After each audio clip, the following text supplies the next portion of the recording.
Good morning, good afternoon, and good evening, and welcome to Chapter 23, Circulatory System. We've been talking about the different organs and systems within animals, and we've made it up to the circulatory system. Obviously, the circulatory system's job is to transport stuff around the body. That stuff can be, in many cases, it can be respiratory gases like oxygen and carbon dioxide. Not always, but many times. The job of the circulatory system is almost always to transport nutrients from the gut to the rest of the body.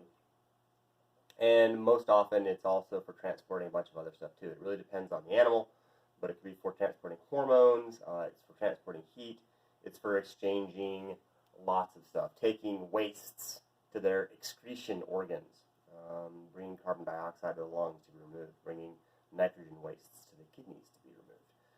Transportation, distribution, that's really, so one word to sum up the circulatory system is that one right there, distribute. That's it, moving stuff from here to there.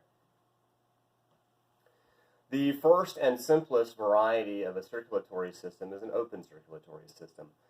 Let's talk about this in terms of a closed circulatory system because that's the one that you have and probably understand the best. With a closed circulatory system, your blood stays within your arteries and veins, and it doesn't come out. It never comes out.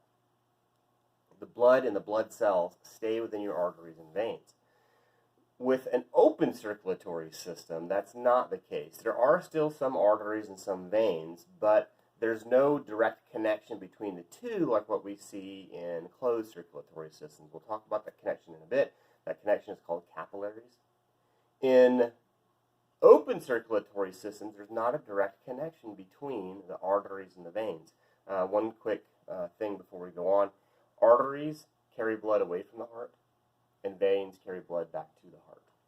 Arteries carry blood into organs, except for the heart. And veins carry blood out of organs, except for the heart. So when we talk about there's no direct connection between the arteries and the veins, the way the heart works in these circulatory systems is really a lot like a turkey baster. It's just like a big eyedropper. Blood just flows into this single muscular tube, and then the heart just beats, and it just squirts blood out like a turkey baster, like a big eyedropper. And that blood just squirts over the tissues, washes over the tissues, and then will pool back down into the heart again, and the heart beats again. And that's their circulatory system. It just shoots blood over the tissues, the organs.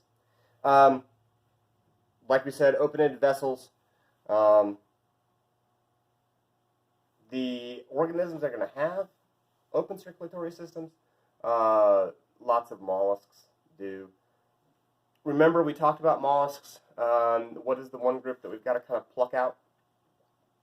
We talk about mollusks because everything they do way more complicated than any of the rest of the invertebrates. That one group that we have to pull out are the cephalopods, the squids and the octopi. They do have a closed circulatory system.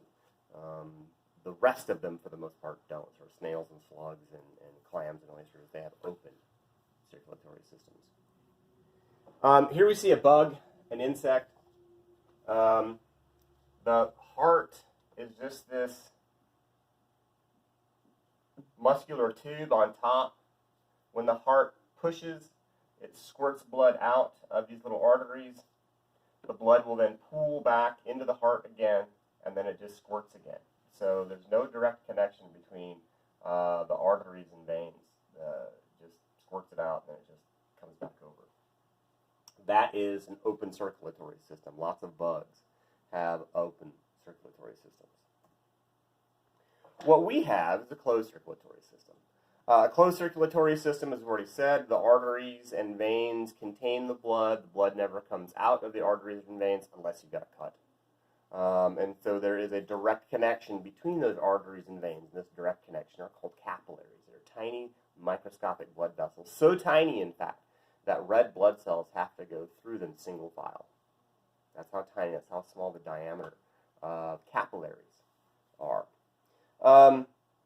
Earthworms, vertebrates, cephalopods all have closed circulatory systems. The arteries, as we said, will carry blood away from the heart and take it to the body, whereas veins do the opposite. Veins will carry blood to the heart, away from the body. Arteries carry blood into organs. Veins carry blood out of organs. And as we said before, the connection between the two are these little things called capillaries, these tiny, tiniest of little blood vessels. And really, honestly, this is where the action happens. If we talk about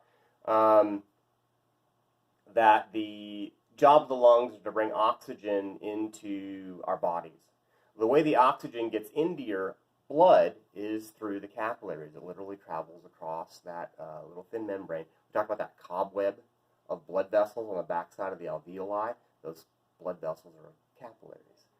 The thinnest, the smallest of blood vessels. When we talk about carbon dioxide getting back into the air, getting out of your blood into the air, it goes out of the capillaries. The blood goes to your guts to pick up the food. The food comes in at the capillaries, at this narrowest, this tiniest of blood vessels. All of the exchanging, all of the movement into and out of the bloodstream, not within the bloodstream, but into and out of the bloodstream, happens at these things that we call capillaries. Tiniest, tiniest of blood vessels. Here we see one of these capillaries. We see again, they're so narrow that red blood cells have to go through single file. The walls are made up of a single layer of simple squamous epithelial tissue. We talked about that a couple chapters ago. When the blood gets to these capillaries, what happens is all of the good stuff that's floating around in the fluid of the blood will come out. The respiratory gases will come out, the nutrients will come out, and they will feed the cells, the body cells in those areas. Any waste products that the cells make will then diffuse out and go into the capillaries. So the blood cells themselves stay inside of the capillaries. The fluid of the blood actually does come out to keep the cells, our cells, alive. And then, like I said, the waste products from the cells go back in. So it's kind of like a buffet, really. It's all here, and it just gets flooded to the cells. And then the cells just dump their trash back in when they're done. In this picture, this is showing the major blood vessels that we see in and around the human body.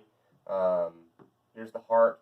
The red vessels mean that it's carrying oxygenated blood, and most of the time that means it's carrying blood, it's an artery. And then the blue means it's carrying deoxygenated blood, and most of the time it means a vein. I do want to take a moment to talk about a couple special vessels. This big red vessel right here, coming off the top of the heart, it actually comes around behind the heart, and then this is more of it right here. This big red vessel is called your aorta, and the aorta's job is to carry all of the blood to the entire body. It's basically the major interstate system. It's the first biggest highway for carrying the blood. You can't see them so well, but there are two veins, one from the bottom and one from the top, that will both bring blood back into the heart. This one on top is called the superior vena cava, and the one on the bottom is called the inferior vena cava. Superior on top, vena, vein. So the big vein on top and the big vein on the bottom. Superior vena cava and inferior vena cava bring almost all of the blood from the whole body back to the heart, so the heart can take it, send it to the lungs to get oxygenated, and then to send that oxygenated blood by the aorta out to the whole rest of the body.